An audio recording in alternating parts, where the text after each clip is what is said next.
மாணிக்யவீணாமுபலாலயந்தே மதாலசாம் மஞ்சுளவாக்விலாசாம்.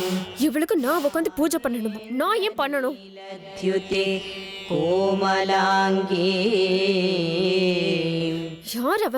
அவளுக்கு எதுக்கு நான் விரதம் இருக்கணும்? பிரதட்சணம் பண்ணி நமஸ்காரம் பண்ணி விரதம் இருந்து நான் ஏன் இதெல்லாம் பண்ணணும்? நான் எதுக்கு அவளுக்கு சேவை செய்யணும்?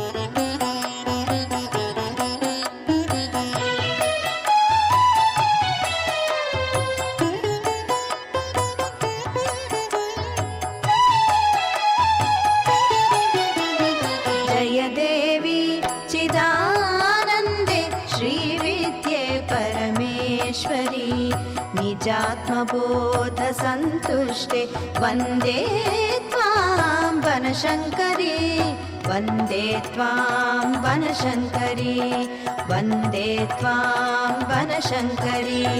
ஜய தேவி பிரசன்னாஸ்யே ஜய பக்தார்த்திநாசினி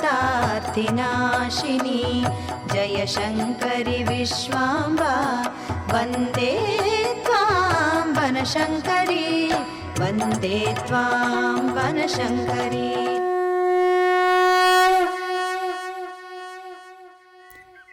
அவளை வணங்க மாட்டேங்கிற, இப்போ வணங்கிட்டியே. சேவை செய்ய மாட்டேன்னு சொல்ற, ஆனா தினமும் இங்க வந்து சேவை செய்யற. இந்த வேலைக்கு பணம் கொடுக்கறாங்க, அதான் செய்யறேன். இது சேவை கிடையாது, என்னோட வேலை.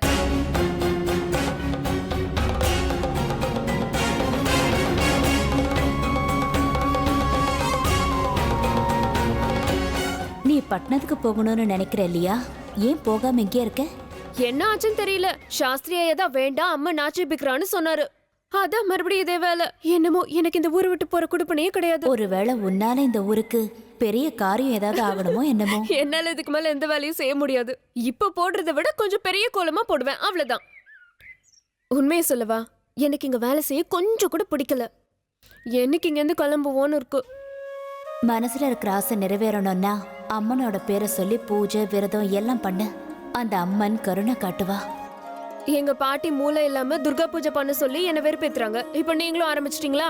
உங்க பாட்டிக்கு மூளை எல்லாம் நல்லாதான் இருக்கு, அதனாலதான் அப்படி சொல்லிருக்காங்க.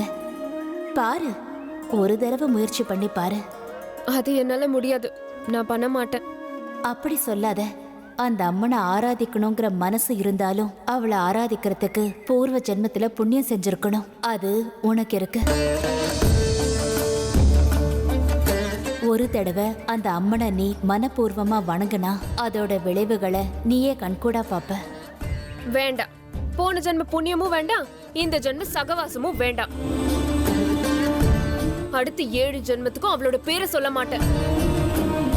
இப்படி ஒரு ஊர்ல வந்து பிறப்பேன்னு எனக்கு முன்னாடியே தெரிஞ்சிருந்தா அவ இல்லாத ஒரு ஊரா பார்த்து பிறந்திருப்பேன். இது அவ உருவாக்குன உலகம். அவ பேரு இல்லாத ஊரை நீ எங்க போய் கண்டுபிடிப்ப?